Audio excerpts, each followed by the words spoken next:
Welcome back everybody to the Ready or Not lore series, where in today's episode we will discuss the Elysian. This video will be divided up into two sections, the first being all in-game / developer confirmed information, and the second being my own theories as to where the world and story may go in the future. Move quickly and clear the area.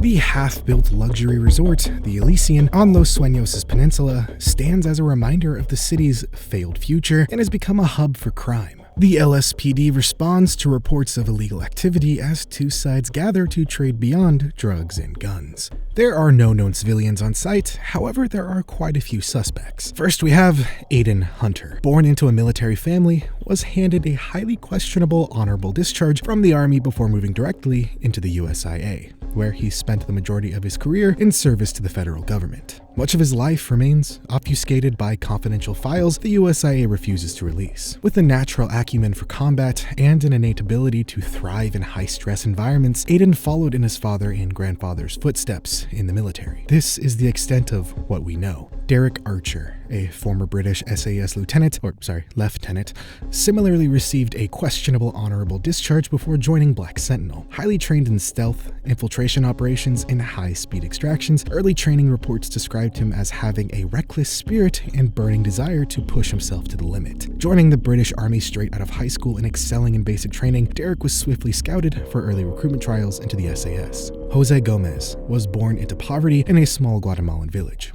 He learned at an early age that the world was harsh and unfair. Those who succeeded took what they wanted and never looked back. Jose began dabbling in the local black market, using his sharp mind and quick tongue to broker deals and outwit rivals, many of whom were older and bigger than him. He earned the nickname La Serpiente for his ability to slither out of the toughest situations and strike with precision when least expected. Jose often lays the groundwork for Los Navegantes del Caos's operations, gathering intel, negotiating deals, and ensuring the authorities are always 2 steps behind. He believes betrayal is inevitable, so it is better to be the betrayer than the betrayed. Fernando Lopez was exposed to violence, crime, and poverty from birth, growing up in a neighborhood dominated by the notorious ES-99 gang. Joining the gang as a young teen, his willingness to do whatever was necessary to survive saw him rise quickly through the ranks. His reputation was built on fear and his ruthless efficiency in executing orders. Fernando's violent nature eventually drew too much attention from both the authorities and rival gangs. He fled to Mexico, but could not surpass his lust for violence and soon caught the attention of Los Navegantes del Caos, who were in need of a ruthless killer.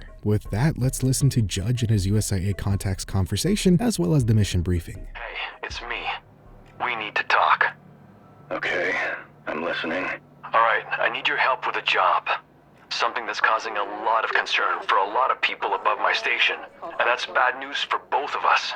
There's a big deal going down this afternoon, out on the peninsula, at that old hotel, the Elysian. It's a high-level trade between two groups, one of which is of great interest to us.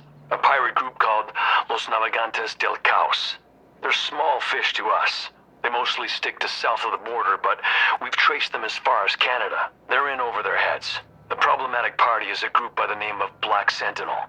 They operate above your usual intel level, and I can't say much more. But the USIA need to make sure they don't complete that trade. What's the trade? That's classified. The less you know, the better. All you need to know is this Black Sentinel group are not the sort of people who will play around. What I can tell you is that their group has ex-USIA agents as members, and that should tell you enough about who they are and why the USIA needs them taken in. This whole operation could potentially escalate to a matter of national security. Do you understand the severity of the situation? Yeah, but why bring it to me? Let's just say it's more of an internal problem.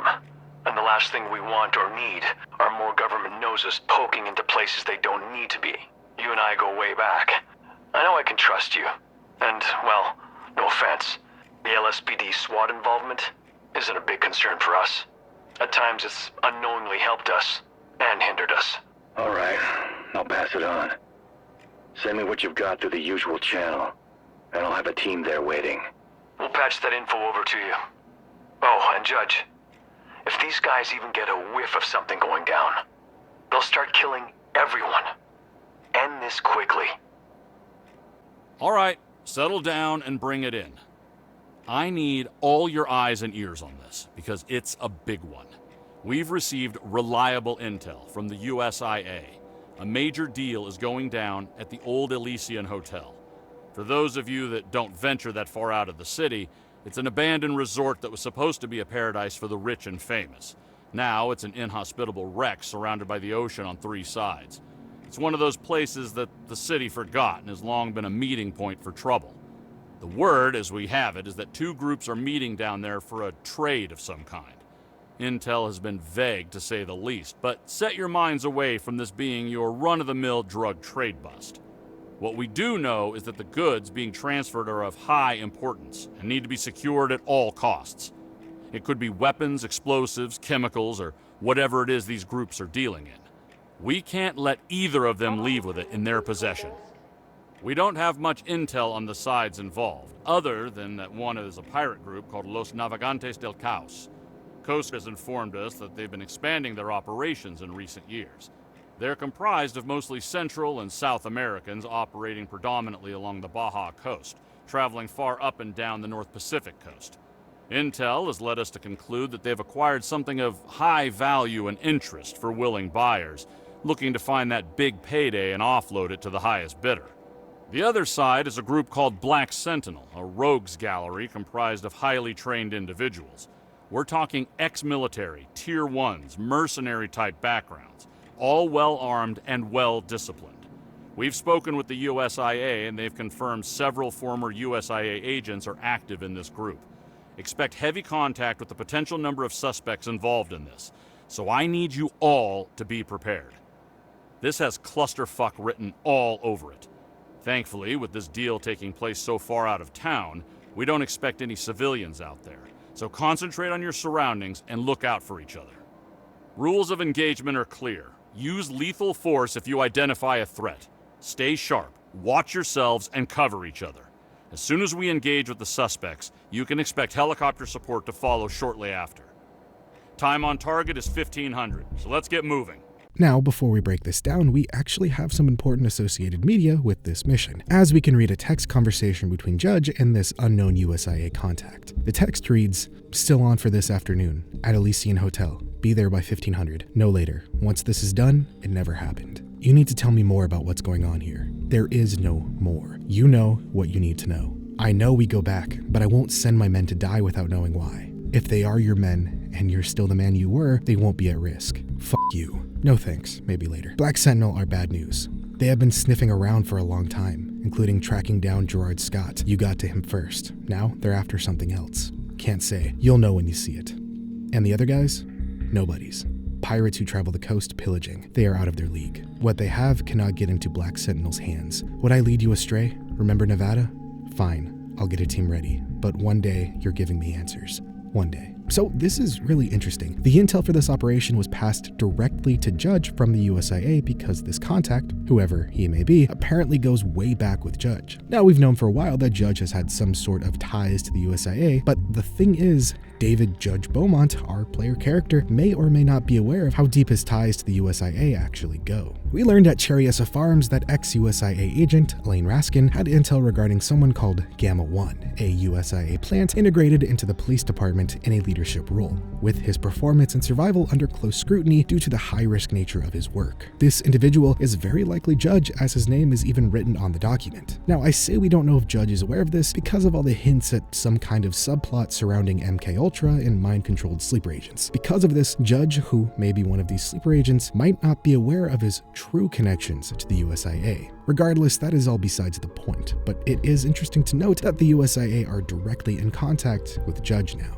Arriving on site, we see this place was clearly once majestic, but but now it's a far cry from its former self. Mother Earth has reclaimed its bounty and turned this once luxury hotel into little more than a crumbling dream. In fact, the reason for its mass decay can be discovered by reading this plaque found in the entryway. To summarize, basically the Elysian Hotel, designed by renowned architect Marcus Fletcher, embodies a seamless blend of modern luxury and coastal beauty. Fletcher's meticulous design maximizes natural light and airflow, integrating the gentle sea breeze into the innermost spaces to connect guests with the ocean. Inspired by the area's stunning sunsets and pristine waters, the hotel aims to evoke tranquility and paradise, living up to its name, Elysian, which is essentially the Greek mythology version of heaven. So basically this place was designed to be very open to the elements, and once abandoned, the elements took over. Also, if you're curious to know what those creepy as fuck statues scattered all over the map are, this plaque explains that the hotel features 23 statues scattered across its grounds, serving as silent guardians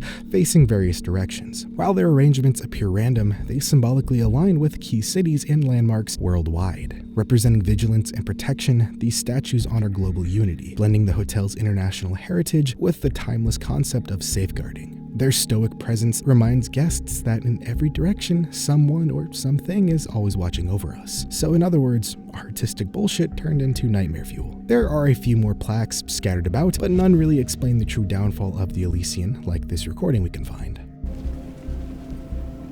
What do you mean you're pulling out? We're halfway through development. I mean I'm pulling out. This city is changing and I've got a bad feeling about things. I'd rather cut my losses now than watch this place eat into my business any more than it already has. You can't do that. We have a contract with you to build this hotel. I've got every dime of my name writing on this thing. We had a contract to build a structure for you. As far as my legal team are concerned, we've covered the obligations laid out in the contracts. Don't you dare try and hide behind legalities. I've known you since we were kids. We're partners in this. You can't just pull out and leave me high and dry. I'm sorry, but this isn't about you or me. I'm pulling my boys out at the end of the week, and we're moving on to the next job. You're going to leave me with nothing. Nothing! I'm sorry, I really am, but this project is dead. If I were you, I'd run. I'd take the hit and rebuild. Heck, torch it and try to claim it on the insurance otherwise, for all I care. So this recorded conversation reveals that there were financial struggles and an overall lack of confidence in the hotel's future from the get-go. Man number 2, possibly a contractor or investor, expresses fear about the city's changes and pulls out of the project, citing legal obligations and self-preservation over partnership or loyalty, while man number 1, heavily invested financially and emotionally too, is left devastated. Altogether, this dialogue hints at corruption, greed, and betrayal behind the scenes, contributing to the hotel's abandonment, leading to its state in which we find it today. As we move through the first floor, we can find another recorder, this time left behind by presumably Aiden Hunter, where he is briefing his men on the upcoming mission. If these walls could talk, the stories this place would tell would be shocking. I'm gonna remember too. Tonight's another tale of this rock. I don't care what happens or how it happens, but we're leaving here with Dr. Schwartz in our company. He and Gerard are the only two with the right knowledge and understanding for our needs. Now that Scott's gone, We're gonna keep you alive. Dr. Schwartz is our primary VIP. These guys we're meeting, they clearly don't have a clue what they have. Ready. I don't expect them to try anything funny. We've got the flask they asked for, but once we have Dr. Schwartz, take them out.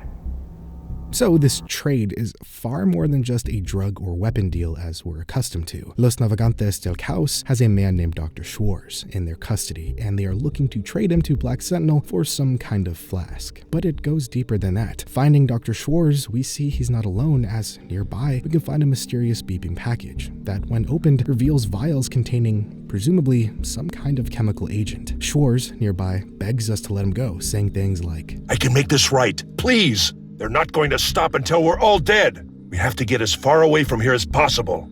And on that very ominous note, that is really all the important lore for this map. So let's break down the evidence. First, we have an expired USIA ID card belonging to Dr. Anthony Schwartz. Next is a logbook and folded map of Los Sueños' coastal regions with the history and routes of Los Navegantes del Caus's rise to prominence in the area. And finally, a small vial removed from a canister containing a falsified serum compound used as part of the barter between Black Sentinel and Los Navegantes del Caus for Dr. Anthony Schwartz. Forensics in the lab ran tests post-operation, results consisting of dead cell genetic infusions, manipulated strands of failed recumbent DNA with no identifiers, various types of blood plasma, and expired chemicals. It is of no harm or use. And that is all the lore for this map, so let's break down a few things.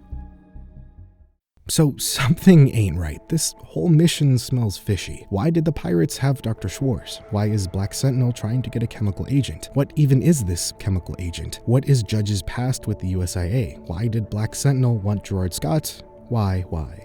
Perhaps the biggest question is, how are the MLO involved? Because on this map, we can find a massive painting of their symbol, the Mariposa Lily. Because of this, and what we know about the background of the members of Black Sentinel, something tells me that Black Sentinel may be in cahoots with the MLO, if not a front for them. At this point in time, we really don't know much about the MLO. What is known is that they are a mysterious organization shrouded in secrecy, with limited information available beyond their name, and vague references on Gerard's conspiracy board, in developer updates, and an in-game podcast suggesting that they are the children of the USIA, and have a history of conducting scientific and social experiments involving LSD, allegedly using Los Sueños as a testing ground. This is really all we know. However, with the discovery of this chemical agent and Dr. Schwartz, the one who likely developed it, it seems like the MLO are going to expand their experiments. What this chemical compound we discover is, we have no idea. No in-game voice lines or environmental storytelling pieces seem to explain what it actually is, so your guess is as good as mine. Could be anthrax, COVID, Ebola, bird flu, who knows? I just have a feeling that this isn't over and could tie into future maps involving an outbreak of some kind or a chemical attack on the city. But this whole web of conspiracy goes even deeper because these creepy as fuck bronze statues may be tied into this whole mess too. Back at the precinct, looking at the evidence board, we can see a sketch of one of those statues with a note mentioning how they likely don't have any significance, which immediately tells me they have significance. And the longer I looked at these statues, the more I thought they looked familiar until it finally hit me. These bronze statues are the legs of the spider. Now, what the hell does this mean? Again, we have no earthly clue. The spider, theoretically, was all but dismantled after the Port Hoken raid. If you remember back, during that raid, we uncovered various spider-marked crates containing not only drugs and weapons, but trafficked women, as well as the warehouse's Red Room, which acted as an auction setup for human trafficking. We also arrested this suspicious gimp nicknamed Marin. We never actually got any clear details on who he was or what happened to him, but I have a sneaking suspicion that this Marin figure was the man from the recording. His whole world came crumbling down after he put everything into this hotel, so potentially after he was stabbed in the back and left penniless, he likely turned to a life of crime. Eventually, he could have founded the Spider Organization with its symbol partially inspired by the statues present at his greatest failure. Again, we don't know who the man on the recording was or what Marin's actual name is, but the connections here are raising a lot of red flags, to say the least. So in the end, how does this all connect to each other? How does the Spider, the MLO, Black Sentinel, USIA, Judge, Gerard, MK Ultra, aliens, meth heads, oil barons, and Live Rat, which in case you didn't know is a reference to Deadmau5, all connect to one another?